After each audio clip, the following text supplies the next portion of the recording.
Good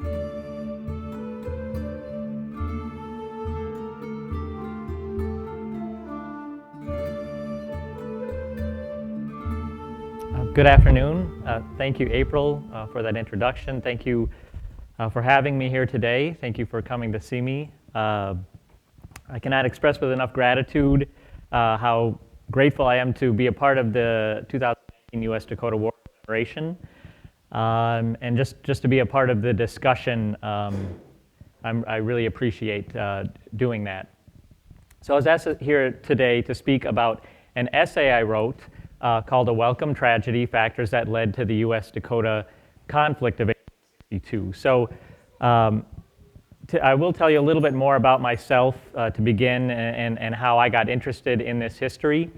Then I will talk about that essay, and then I will also talk about my novels and how those novels relate to the U.S. Dakota War and the Indian or reservation system, and just give you some context for understanding what happened in 1862 and why. So I went to college in Mankato. I went to Bethany Lutheran College for 2 years. I also went to Minnesota State Mankato for 2 years.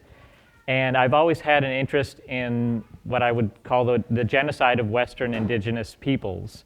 My master's thesis was about the Pampas Indians in Argentina, and they were wiped out through something called the conquest of the desert. And it wasn't any very dissimilar from what happened here in Minnesota or throughout the Western Hemisphere. And I didn't learn about the U.S. Dakota War growing up. I found out about it because of Reconciliation Park in downtown Mankato, and that was when I was in graduate school, and I was very surprised to find out that the largest mass execution in United States history occurred in Mankato, Minnesota, and I didn't know anything about it. And so that's what led to some research and writing. I was studying history at Mankato, and eventually led to an essay I wrote about the Winnebago or Ho-Chunk, who were exiled as a result of the U.S. Dakota War, despite the fact that they played a very limited role in that war. And one thing led to another, and I eventually wrote a series of novels just as I learned more and more about how complicated and complex this part of our history is. So that's what brings me here today, is to share some of those things that I've learned, and also to invite you to share with me things that you have learned. Because as much as I've learned over the years, I'm also finding out that there's a lot that I don't understand, and culturally that I need to open up my perspective and make sure that I include all people that were involved and everyone's own perspective in history and viewpoint on that history. So A Welcome Tragedy I wrote in 2012. I was lucky enough to be living in Washington, D.C. at that time. I had an internship at the Holocaust Museum, and that gave me access to the archives, the United States archives. And so I was able to access letters written from the period, and that helped me do a lot of research about the U.S. Dakota War, and really just trying to understand what precipitated it. Because a lot of us know about the Acton incident on August 17th, or the incident at the upper agency on August 4th. We know some specific incidents that led to the U.S. Dakota War, but as you look back, you find out that it was much, much more complicated.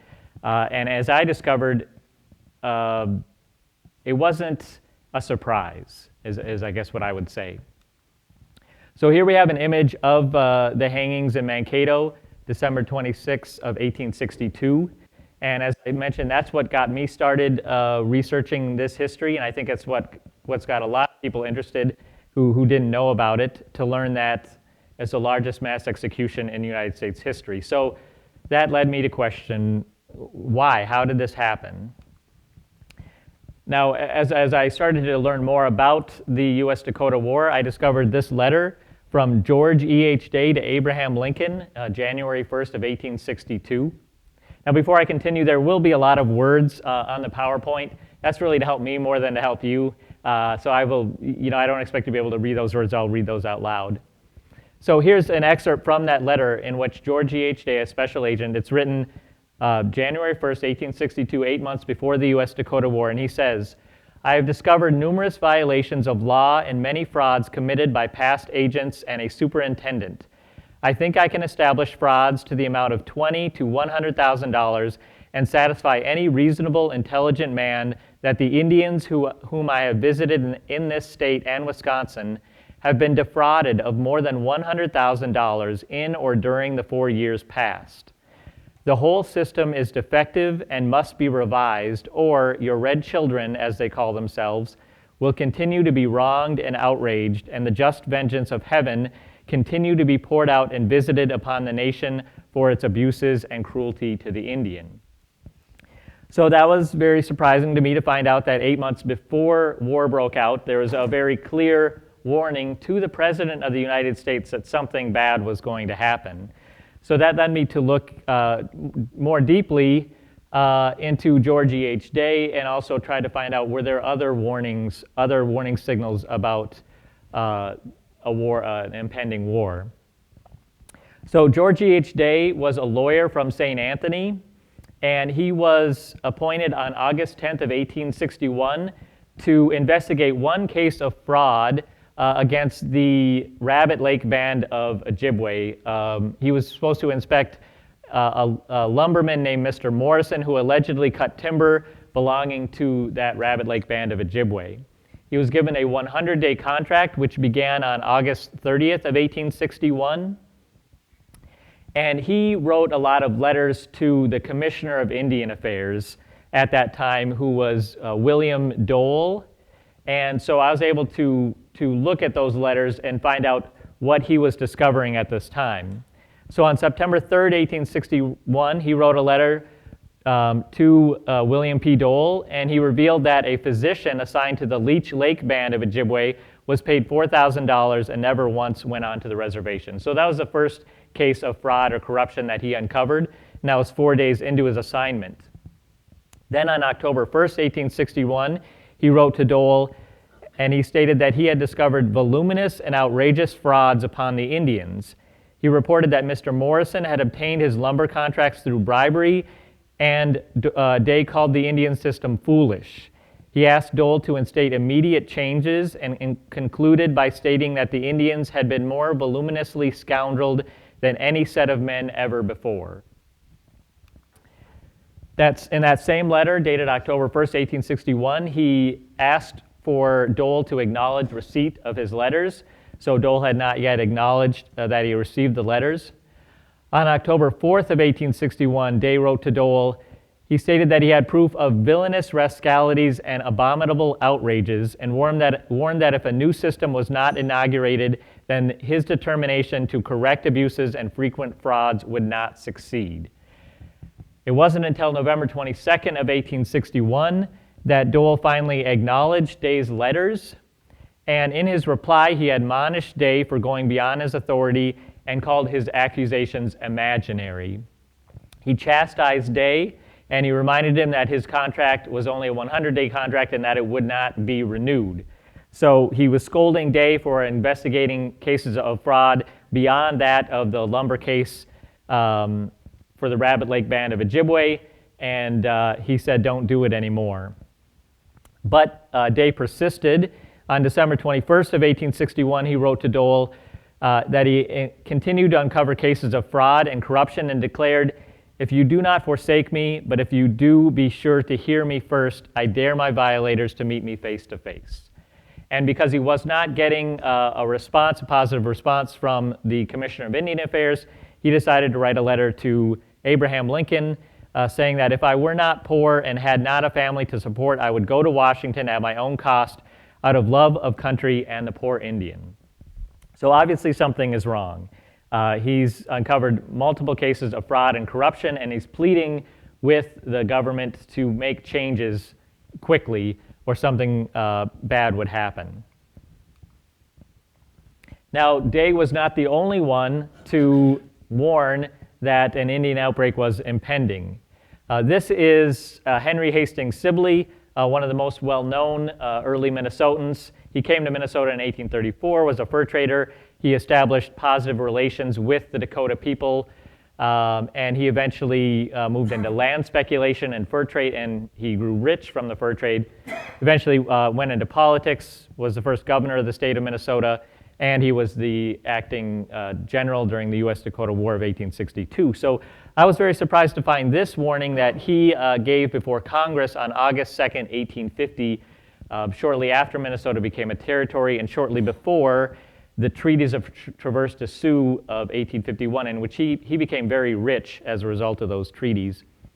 He says, "If the act of making a treaty is not to be looked upon as mere mockery or a farce, every stipulation and every pledge made should be scrupulously fulfilled.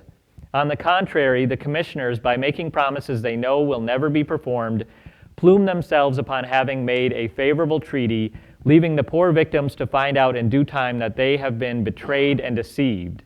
I will venture the assertion that not 1 in 10 treaties made will be found to have been carried out in good faith. If anything is to be done, it must be done now. Your pioneers are encircling the last home of the red man as with a wall of fire. Their encroachments are perceptible in the restlessness of the powerful bands who inhabit your remote western plains. You must approach these with terms of conciliation and of real friendship, or you must very soon suffer the consequences of a bloody and remorseless Indian war. What is to become of them when the buffalo and other game on which they now depend for subsistence are exhausted? Think you they will lie down and die without a struggle?" So very clear and obvious that the Indians were being exploited through the treaty system. For those who don't have knowledge of the treaty system, so before the treaty system, the Dakota, the indigenous peoples of this nation were involved in the fur trade, and they would exchange pelts for goods and for money and for food. Well, the fur trade began to dwindle, and the pelts were no longer as valuable, so then the next major resource they had was land. And of course, the United States government wanted to get their hands on that land. And so the Dakota, instead of trading those pelts, then began to cede their land in exchange for annuities or annual cash payments. So that's what he's talking about. The Dakota exchanged their land for annuity cash payments, but those treaty agreements were never upheld and were also exploited by traders and by contractors in order to get their hands on that money. And that's what's surprising about hearing Henry Sibley say these words, because Henry Sibley took advantage of the treaty system as much as anybody, but he understood what was happening. We don't have to look back in time. They knew right then and there what was happening.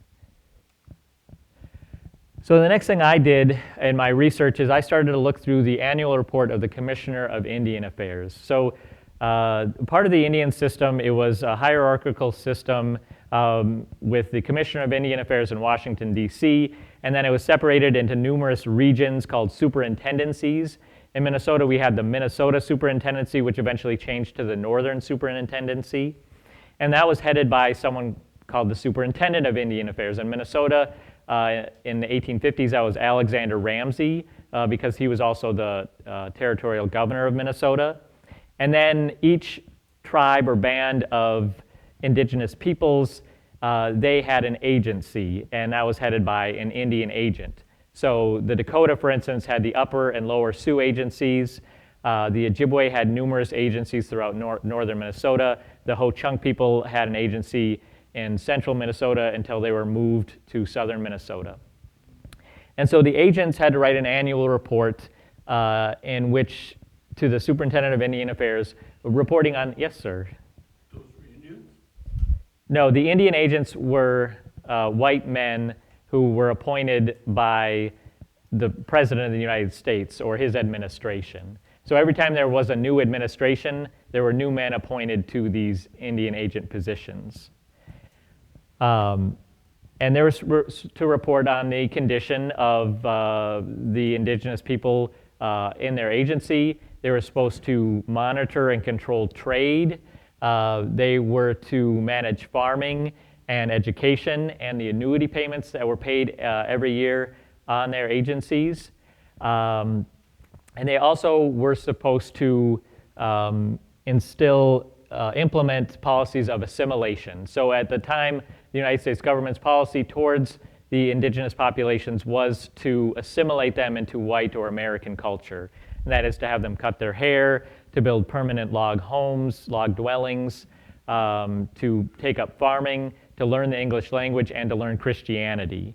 And those represented a lot of challenges for the indigenous populations and also for the Indian agents who were trying to implement those policies. So in these reports, it's very clear. You can get a really good understanding of what was going on at that time and what issues they were having with this treaty and reservation system. So this is Sioux agent R.G. Murphy writing in 1856. He says, "I shudder when I think of the serious responsibility thus brought on the government of my country and reflect that we are probably to blame for the continuance of that warfare with all its barbarities, for which we have but lately been taking measures to make victims of a large number of the Indians." Then Joseph Brown in 1858, he was also a trader. He writes, "Other means are now necessary to protect our settlements on the frontier. Otherwise, the next spring their inroads will be extended and their depredations increased. Unless those Indians are checked at an early day, depredations on the lives and property of our frontier settlers on an extended scale will be the result." So again, very clear that an Indian war will likely happen soon. Now, the complaints or the observances of these Indian agents are largely referring to either the illegal sale of liquor, which was not allowed on the Indian reservations, the regulation of trade. Traders often exploited their position. They inflated their claims, and they indebted the Dakota people and the indigenous populations. The system of annuities. Now, this was the annual cash payments made. There was a lot of money running through the system of annuities, and there were a lot of people who wanted to get their hands on that money other than the indigenous people. And also the need for soldiers at the upper agency. There was Fort Ridgely established in 1853. That was to protect the settlements near the Dakota Reservation along the Minnesota River Valley. But there was another upper agency that was about 40 miles from Fort Ridgely, and there were numerous calls for a fort or soldiers to be placed at the upper agency for protection. So these are some examples. We have Chippewa or Ojibwe agent D.B. Harriman in 1857 writing about the liquor sales. He said, "It is a matter of history that whiskey is and has been since the advent of white men in this country the bane of the Indians." Then we have Winnebago or Ho-Chunk agent J.E. Fletcher writing in 1855 about the trading system. He says, "The Indian trade is a monopoly for which no equivalent is paid to the government or the Indians, to say nothing of the embarrassment unfairly encountered by the department when its policies towards the Indians come in contact with the interests of the traders. It is believed that protection to morals is seldom afforded or pecuniary advantage secured to the Indians by the operation of the license law."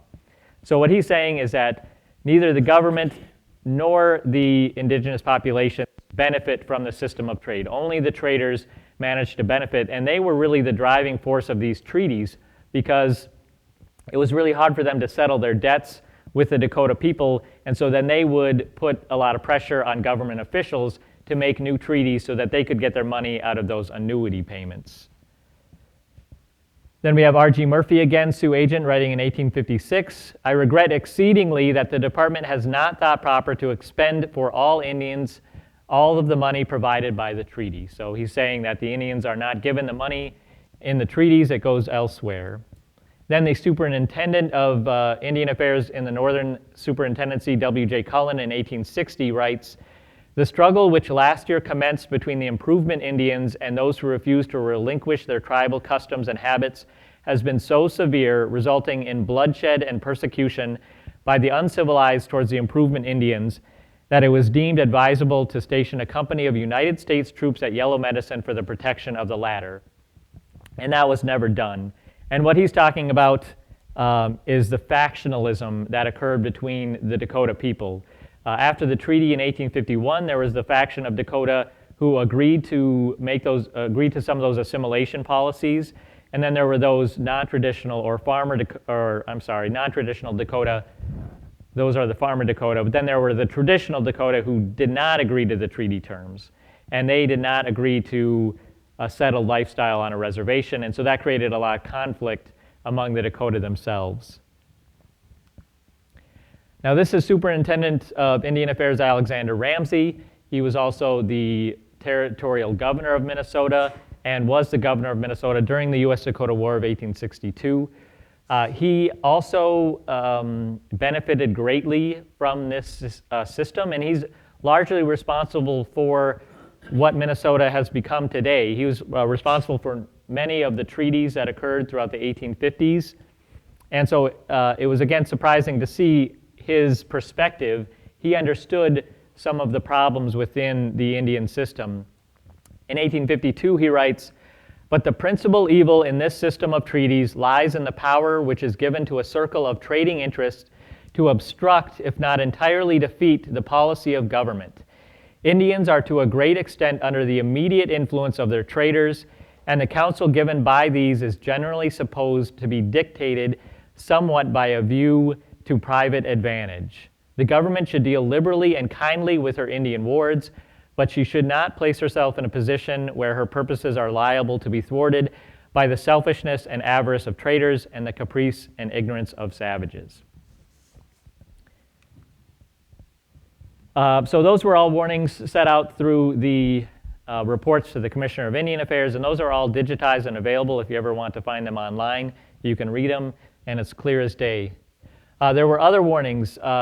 Bishop Henry B. Whipple was quite a proponent of helping the indigenous populations and helping them from being further exploited. And he wrote on February 23rd, 1861 to President Buchanan, he warned that a nation which sowed robbery would reap a harvest of blood. On January 2nd, 1862, one day after Day's letter to Lincoln, Thomas Williamson and Stephen Riggs, missionaries among the Dakota, they wrote a letter to Congress. They addressed a dire need for legislation in order to guard as far as possible against a collision with the Indians on our frontiers. And they also continued in that letter to make many suggestions for changes to the Indian system. On March 6th of 1862, Whipple wrote to President Lincoln, that he blamed the Indians' sad condition on the dishonesty of agents and the system of treaties. He claimed that neglect and want are fast dooming the Indians to death. And lastly, he also outlined several suggestions for how the situation ought to be improved. So there's no shortage of warnings about how poorly the Indian system worked, and that it would eventually lead to an Indian outbreak or war with the Dakota people. This you're probably familiar with if you're a resident of New Ulm, the petition from the residents of New Ulm to Alexander Ramsey, written 4 days before the outbreak of war on August 18th. It was written on August 14th, in which they stated that the annuity payment had not yet been made, and the Dakota threatened to overwhelm these frontier settlements with Indian warfare, and they said that they were in imminent danger. And of course, less than a week later, New Ulm had been attacked twice, and several of those petitioners had been killed. Now, in order to better understand not just the situation in Minnesota, but the entire system between the United States government and indigenous peoples throughout the country, I recommend a new book by Martin Case and published by the Minnesota Historical Society. It's called The Relentless Business of Treaties. And he takes a look at all the men who signed the Indian treaties, how they were related, and how they benefited their businesses through land speculation or railroads or whatever it might be, how they benefited from these Indian treaties. And it really shows you how big this system was and how immovable it was because of the exploitation that was involved and how much these treaty signers gained from the system. I would also recommend Lincoln and the Indians by David A. Nichols. He has a case study in corruption, and it's specifically about the Indian system in Minnesota. I have a quote here from Isaac V.D. Hurd. He was a lawyer from Minnesota, and he was also a soldier in the U.S. Dakota War of 1862. And he writes that the treaties are born in fraud, and their stipulations for the future are curtailed by iniquity. Now, those who took advantage of the treaty system are claimants, contractors, and traders. The claimants filed claims with the government alleging Indian destruction of property or other losses. So a cow got killed, if a building got destroyed, they could make that claim against the Dakota or the Ojibwe, and then they would be paid by the government out of the annuity money that's supposed to go to the Dakota and Ojibwe peoples. Contractors assisted with removal. They established the reservations. They supplied food. They supplied transportation and other various purposes. There was often a government farmer that was assigned to each agency. There were educators. There were doctors and things like that. And so they got contracts from this Indian system. It gave them jobs, it gave them employment. Then, of course, the traders, which I've mentioned numerous times. The traders established influence over the Indians and the government and led Indians into ruinous debt. And I should mention that not every one of the traders exploited the system, and not every one of the traders got rich off of the system. The top 10% of traders managed to get most of the money, while the rest of the traders were just trying to get by, trying to support their families. So a good example of what the Dakota grievances were all about can be seen in the Traders paper. This was a part of the Treaty of Traverse de Sioux, signed on July 23rd of 1851, in which the Dakota ceded their land west of the Mississippi River and agreed to live on a reservation along the Minnesota River Valley. The Traders paper, the traders claimed $210,000 out of the hand money, which was a total of $275,000, and it was supposed to support the Dakota to assist them with resettlement and subsistence for 1 year. Well, as you can see, they did not get very much of that money. Most of the money went straight into the hands of the traders. These are the traders here that have signed this these are actually the Dakota who signed the document. These are the traders here. And the Dakota didn't know what they were signing. They thought it was a third copy of the Treaty of Traverse de Sioux, and when they asked if it could be read or explained to them, the trader Joseph Brown said that they already knew what it said and that reading the document would only create a disturbance. Also, many of the claims were very inflated, so they did not have a chance to review these claims.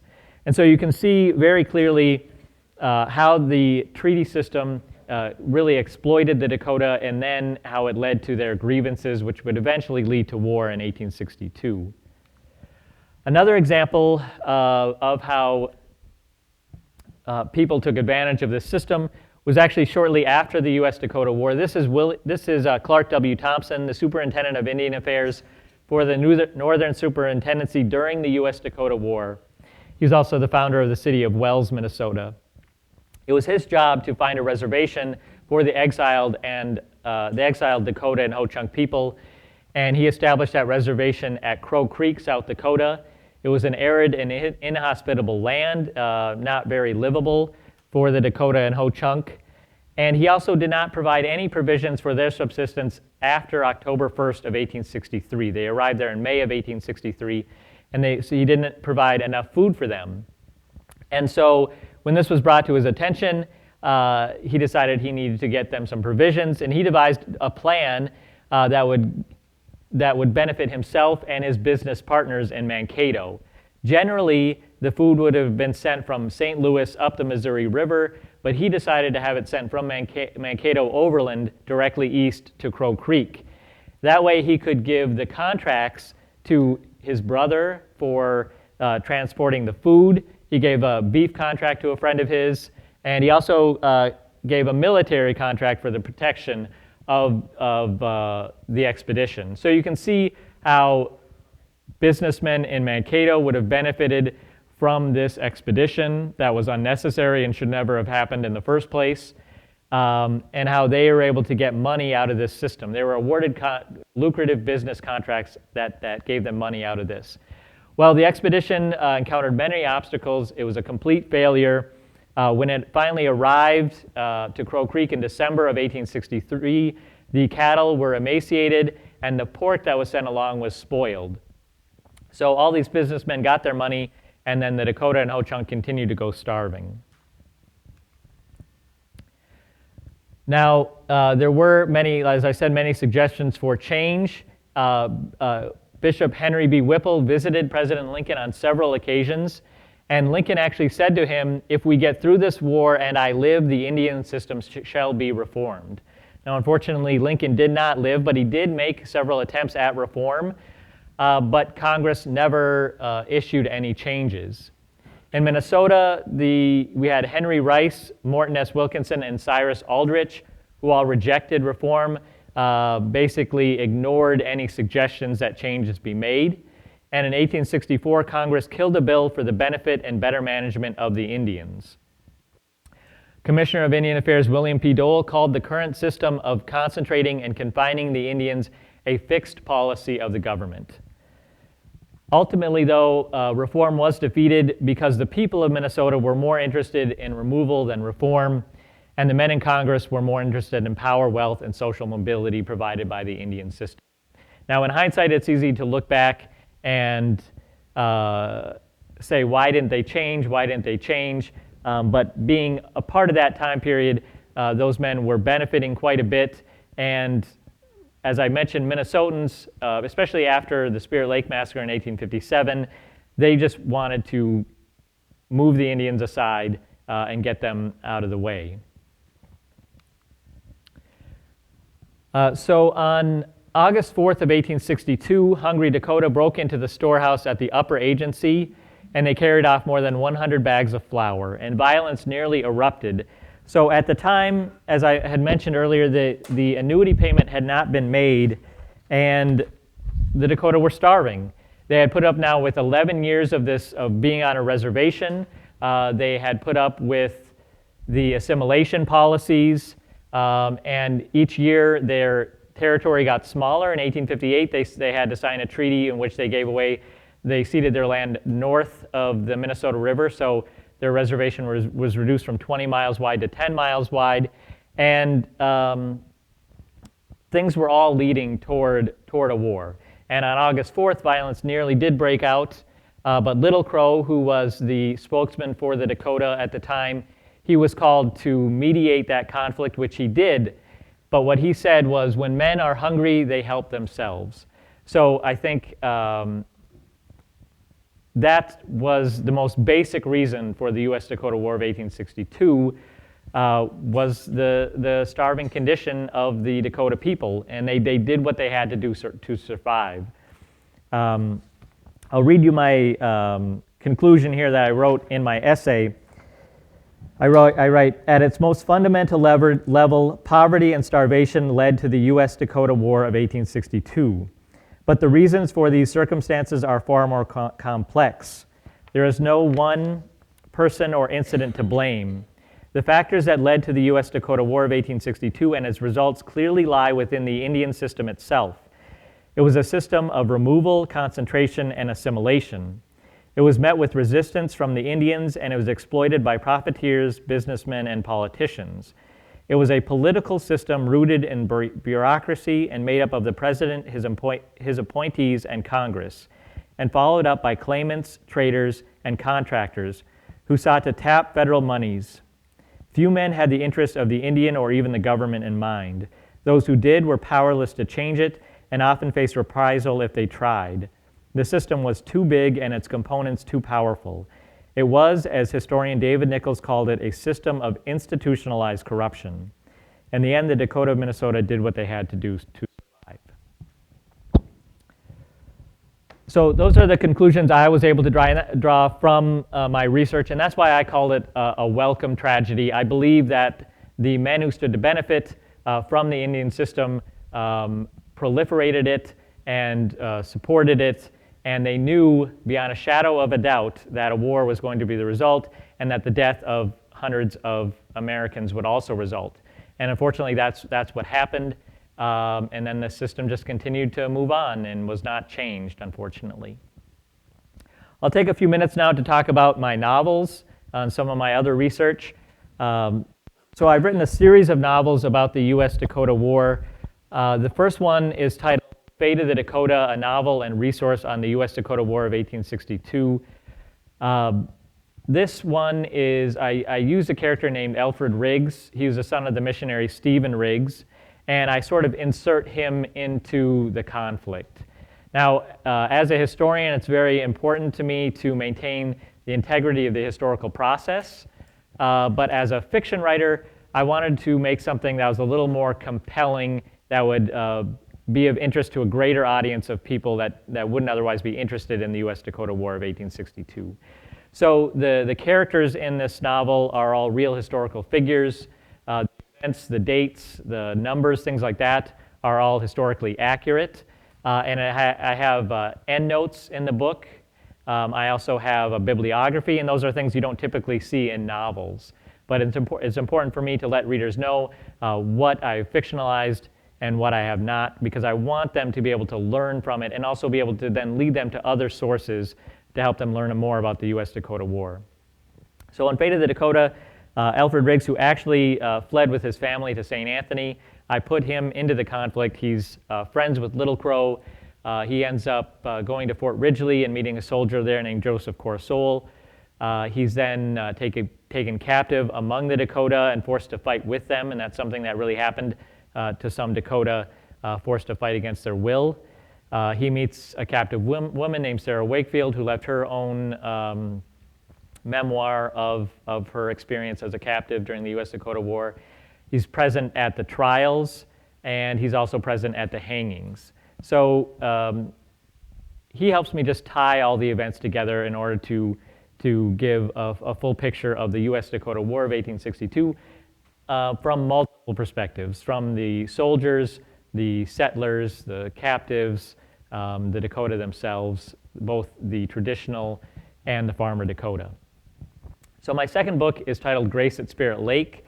It's about the Spirit Lake Massacre of 1857, and the reason I wrote this book, well, first of all, reading those reports by the Indian agents, I came across a lot of references to the Spirit Lake Massacre, and so I decided I wanted to know what it was all about.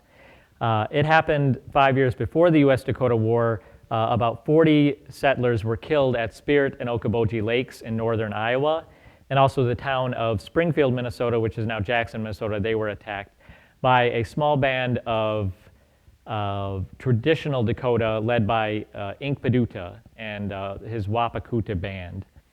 Now, Inkpaduta did not agree to the treaty terms in 1851, so he maintained a nomadic lifestyle, hunting and fishing throughout northern Iowa.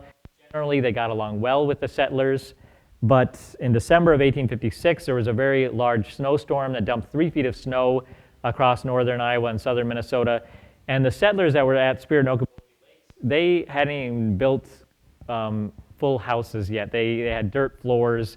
They only had potatoes to eat, so they were fearing for their survival. They just came that summer. Yeah, they just arrived there in 1856. So they weren't yet settled. And like the Pilgrims, they came late in the year. What were you thinking? I don't know. But because of that, there were very limited resources, and they began to fear for their survival during that long, harsh winter. And that created some conflict with the Dakota. There's many stories about things that may or may not have happened, but essentially, the Dakota, led by Inkpaduta, they had their weapons confiscated by the settlers at Smithland, Iowa, and that was really a death sentence for them because then they would be unable to hunt and unable to capture any food. And Inkpaduta retaliated by killing those settlers at Spirit and Okoboji Lakes, and he took 4 women captive. 2 of the women died while being held captive. 2 were rescued, one of which was a 13-year-old girl named Abby Gardner, and she ended up living a long life, writing a memoir about her experience and establishing a park and museum at Okoboji Lake where her father's cabin stood, and you can still go visit that today. But what I did with this novel is I looked at the aftermath of the Spirit Lake Massacre, in which the Dakota of southern Minnesota were denied their annuities. The Indian agent Charles Flandreau said, "We're not going to pay you the annuities we promised you unless you form a military expedition and you go capture Inkpaduta. And so they really didn't have any choice because they relied on those annuity payments. Along with them was a mixed race interpreter named Antoine Joseph Campbell. And I used him as my main character because he would have a good understanding of the perspective of the settlers, such as Abby Gardner. She came from New York. Her father worked in a comb factory. He heard about this place in Iowa called the Eden of the West, and he just had that American dream that he was going after. They didn't really understand the situation with the indigenous populations. He also would have an understanding of the Dakota, who now have been stripped of their land and their culture, and were forced to take up these assimilation policies, and were starving, and were in dire need, and should not be denied their promised annuity payments. So it helps build some context for the U.S. Dakota War. It helps create some understanding for the conflicts that arose and for the reservation and treaty system. My third novel is called Ceding Contempt, Minnesota's Most Significant Historical Event. This is about the treaties of Traverse des Sioux and Mendota in 1851, when the Dakota ceded their land west of the Mississippi River and agreed to live on a reservation. My main character in this book is Frank Blackwell Mayer. Again, he's a real historical figure. He was just 21 years old at the time. He lived in Baltimore, and he was an artist. And he tried to get a government contract to travel to the treaty negotiations as an artist, but instead he had to go on his own, pay his own way. And he wanted to draw sketches of the Dakota people and of the treaty negotiations, and then use those sketches to kind of bolster his career when he returned to the East. And so he's just an observer throughout this, and that's why I use him as my main character. And what he discovers and what I discovered was just how corrupt this system was. It was about corporations. It was about corporate interests. We had the American Fur Company led by Henry Hastings Sibley, and then the Ewing trading firm out of Indiana. They wanted to get as much money as possible out of this treaty. And the American Fur Company really won out because Henry Sibley was on the treaty. He was one of the treaty negotiators. And so he was able to manipulate the treaty proceedings to benefit himself and the employees of the American Fur Company. Eventually, now the Traders Paper was signed at this time in 1851, so the Dakota were taking advantage in that way, and they were not going to get any money out of this treaty. And eventually what happened, though, was the Ewing trading firm, they sent a spy named Madison Sweetser to Minnesota.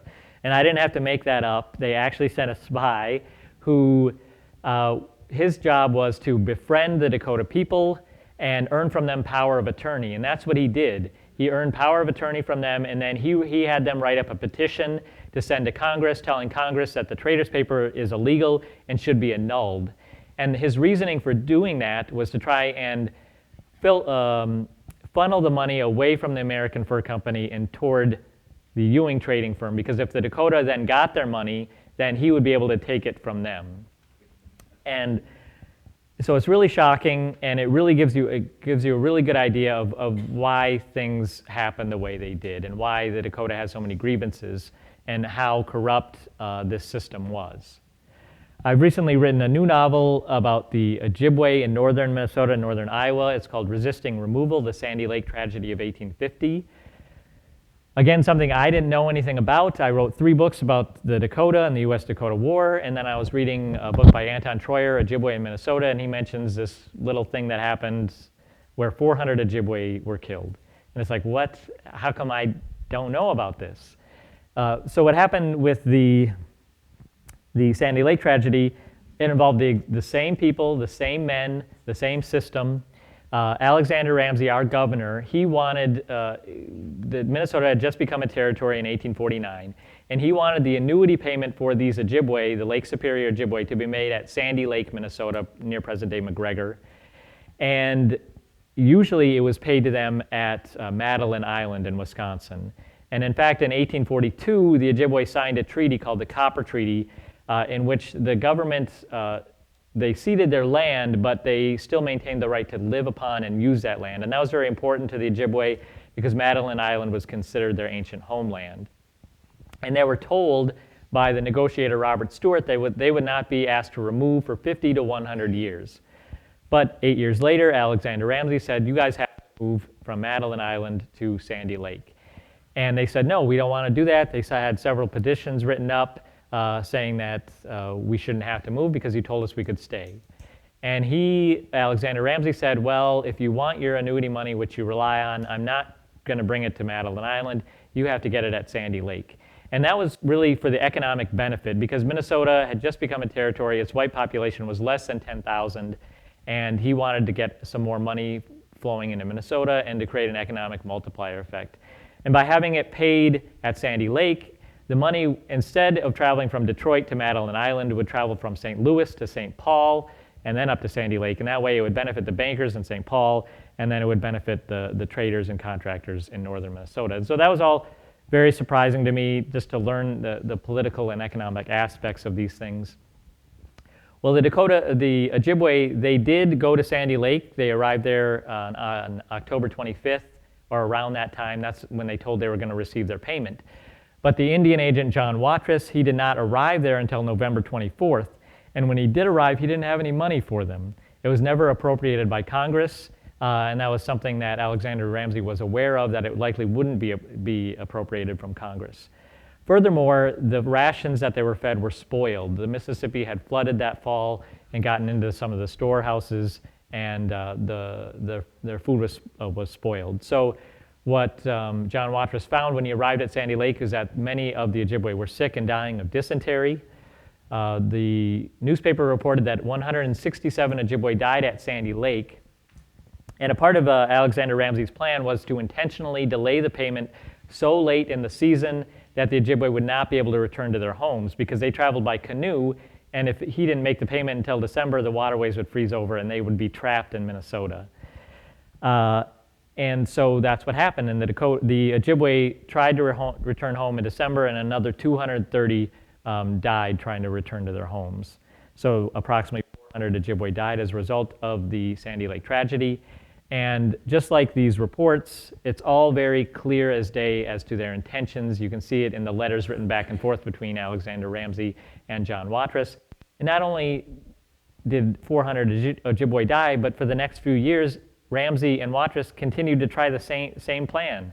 They intentionally delayed the payment. They said, you have to come here to get it, to force their removal. So these are all parts of this system, just showing how corrupt it was and how unfortunate, how tragic it was. And now we stand here today in 2019 trying to acknowledge the wrongs that occurred, and also trying to open up the narrative. And I'm as guilty as anyone of having an ethnocentric point of view, and that's something I've been learning through the years. When I first published Fate of the Dakota, it was published under a different title, Thy Eternal Summer, the U.S. Dakota Conflict of 1862. Now, one reason I changed the word from conflict to war is because by calling it a conflict, you're ignoring the perspective of the Dakota people who saw it as a war. And I did that in other cases in the book where I refer to the Dakota as hostile or friendly, which is an easy way to define them, but doesn't adequately represent why they were in favor of the war or against the war. So instead I refer to them as traditional or farmer. I got rid of the term Sioux, for instance, because Sioux is a derogatory term from the Ojibwe language, not a Yasu, meaning snake or serpent, and instead only referred to them as Dakota, meaning friends or allies. And obviously it's not just in the terms I use. Now in my new book, Resisting Removal, I had to rely on the memoir of Benjamin Armstrong, who was a white interpreter who lived at La Pointe during the 1840s and 50s. And his memoir has been proliferated, whether it's right or wrong. It's kind of become a part of the history. And so I try to empower readers to do their own research and writing, whether they be Ojibwe or white or whatever the case may be, and that they broaden that narrative. And that's kind of the time period we're in right now, is opening up history to everyone. So I'm glad we're here today to discuss these things, and I'm glad that I can be a part of it. My work as an author also involves creating a lot of exposure, building an online presence. Those are things I don't necessarily enjoy doing, but it's kind of a part of the deal I'm learning. So I have published an online textbook called Confronting Minnesota's Past. And that I just take all my research, put it all together, and try to make it an easy to understand look at the U.S. Dakota War, going all the way back to the treaty in 1805, the Treaty of 1837, the Treaty in 1851, looking at all the people, all the places, all the events that were involved in the U.S. Dakota War. And since it's an electronic, I can provide links directly. A lot of the sources are digitized nowadays, so I like to provide links directly to the sources and links to further information and things like that. So that's available on Amazon through Kindle.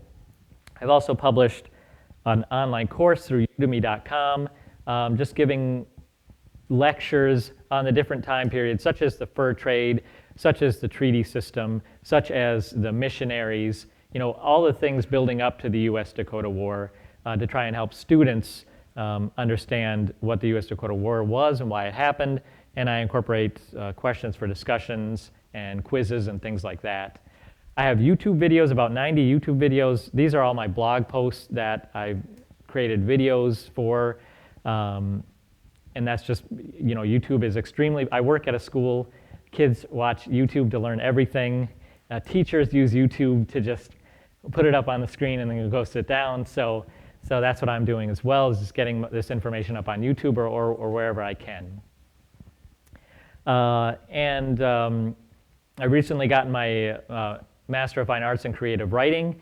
That's something I continually struggled with, is how to convey this history in a manner that is historically detailed and accurate, while also creating a compelling narrative that people will actually be entertained by.